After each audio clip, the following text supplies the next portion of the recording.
ദൈവതിരുനാമത്തിന് മഹത്വമുണ്ടായിരിക്കട്ടെ. പ്രഭാതത്തിൽ നാം കേൾക്കുന്ന വചന പുലരിയിലേക്ക് എന്നും ജീവിക്കുന്നവനായ യേശു ക്രിസ്തുവിൻ്റെ ധന്യനാമത്തിൽ ഏവർക്കും പ്രഭാത വന്ദനം.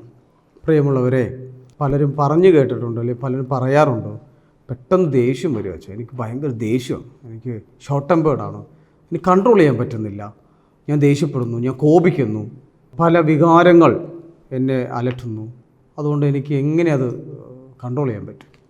കഴിഞ്ഞ ദിവസം ഞാനിങ്ങനെ ചിന്തിച്ചു, ഒരു വ്യക്തി എപ്പോഴും ദേഷ്യപ്പെടുന്നു, ചില സമയങ്ങൾ ഭയങ്കര സ്നേഹം, ചില സമയങ്ങൾ ഭയങ്കര ദേഷ്യം, നമ്മൾ ഭയങ്കര ബുദ്ധിമുട്ടിക്കുന്ന രീതിയിൽ പെരുമാറ്റം, ഇങ്ങനെയൊക്കെ വന്നപ്പോൾ ഞാനിങ്ങനെ ചിന്തിക്കുമ്പോൾ എന്താണത് ചിന്തിച്ചപ്പോൾ എൻ്റെ മനസ്സിലേക്ക് ഒരു ആശയം വന്നു. യഥാർത്ഥത്തിൽ ഇതിലൊരു ഫീലിങ്സാണ്. നമുക്കറിയാം, ദേഷ്യം, കോപം, സന്തോഷം, സങ്കടം, ദുഃഖം, വിലാപം എല്ലാം ഒരു ഫീലിങ്സാണ്. നമ്മുടെ ഉള്ളിലുള്ള ഒരു വികാരമാണ്. അതുകൊണ്ടാണ് പൗലോസ് പലപ്പോഴും പറയുന്നത്, നിങ്ങൾ എന്തെങ്കിലും കോപിക്കുക എന്നാൽ പാപം ചെയ്യരുത് നോക്കി പറയാൻ കാരണം ഇതെല്ലാം വികാരമാണ്. വികാരം പങ്കുവയ്ക്കാനുള്ളതാണ്, അല്ലേ? ഫീലിങ്സ് ഷെയർ ചെയ്യാനുള്ളതാണ്. പക്ഷേ നമ്മുടെ ഷെയറിങ് മറ്റൊരാൾക്ക് ഇടർച്ച ഉണ്ടാകരുത്. അവിടെയാണ് പ്രശ്നം വരുന്നത്. ഷെയറിങ് പങ്കുവയ്ക്കാനുള്ളതാണ്, പക്ഷേ അത് ഇടർച്ച ഉണ്ടാക്കാൻ ഇടവരുത്തരുത്. ഇന്ന് നമ്മൾ പലപ്പോഴും നമ്മുടെ ഫീലിങ്സ് ഷെയർ ചെയ്യുമ്പോൾ നമ്മുടെ പങ്കാളിക്കായിക്കോട്ടെ, നമ്മുടെ ചുറ്റുപാടുമുള്ളവർക്ക്, നമ്മുടെ ഫ്രണ്ട്സിനായിക്കോട്ടെ ഇടർച്ച ഉണ്ടാക്കുകയാണ്. അപ്പോൾ അതെന്ത് ചെയ്യണം? വചനം പറയുകയാണ്, യേശുക്രിസ്തു പറഞ്ഞാണ്.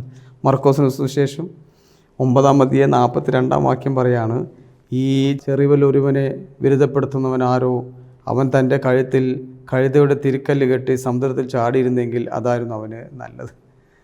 ഇടർച്ച ഉണ്ടാകാതിരിക്കാൻ പ്രത്യേകം ശ്രദ്ധിക്കുക. അത് ഇടർച്ച ഉണ്ടാക്കുന്നതിനെക്കുറിച്ച് പറയുക, കടലിൽ കൊണ്ടുപോയി താഴ്ത്താൻ, നമ്മളെ ഇടർച്ചയെ താഴ്ത്താനേ പറയാം. അതുകൊണ്ട് നമ്മളുള്ള ഫീലിങ്സ് ഷെയർ ചെയ്യുക, അത് മറ്റുള്ള ഒരാൾക്ക് ഇടർച്ച ഉണ്ടാകരുത്, ആ വ്യക്തിക്ക് അത് നമ്മളെ സ്വീകരിക്കാൻ പറ്റുന്ന തലത്തിലേക്ക് മാറണം. അതുകൊണ്ട് നമ്മുടെ ദേഷ്യവും, കോപം, സന്തോഷം, സങ്കടം എന്തായിക്കോട്ടെ, അമിതമായ ഒന്നും മറ്റുള്ളൊരു വ്യക്തിക്ക് ഇടർച്ച ഉണ്ടാകാതിരിക്കാൻ ഞാൻ ശ്രദ്ധിക്കുന്നവനായി മാറുക. ഇടർച്ച ഉണ്ടാകുന്നതിന് ദൈവം തന്നെ എടുത്ത് കടലിൽ താഴ്ത്തേക്കാൻ പറയുകയാണ്. അത് വരാതിരിക്കാൻ ശ്രദ്ധിക്കുക. പറയാം, നമ്മുടെ ഫീലിങ്സ് ഷെയർ ചെയ്യട്ടെ, നമുക്ക് ഭാരം കുറയട്ടെ, മറ്റുള്ളവന് ഭാരമാകാതിരിക്കാൻ ഞാനും പ്രത്യേകമായിട്ട് ശ്രദ്ധിക്കാം. ദൈവത്തിൻ്റെ പരിശുദ്ധാത്മാവ് കൃപ നൽകട്ടെ. ആയത് പിതാവിൻ്റെയും പുത്രൻ്റെയും പരിശുദ്ധ റൂഹായുടെ നാമത്തിൽ തന്നെ. ആമീൻ.